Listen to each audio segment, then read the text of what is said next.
अहो वारकऱ्यांचा आवाज येत नाहीये हो. आपण वाट चुकलो का? होय ग, बहुतेक आपण वाट चुकलोय.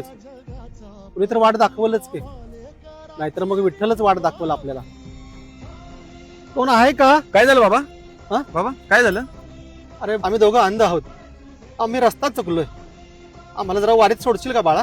हो काका, या चला या. तुम्ही तर बसा, तुमच्यासाठी काय तर पाणी आणतो प्यायला. हा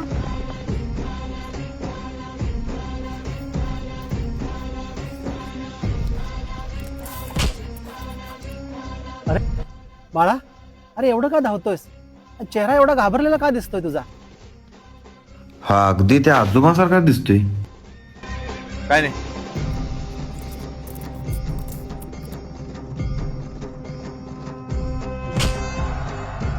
बाळा, अरे एवढी घाई कशाची?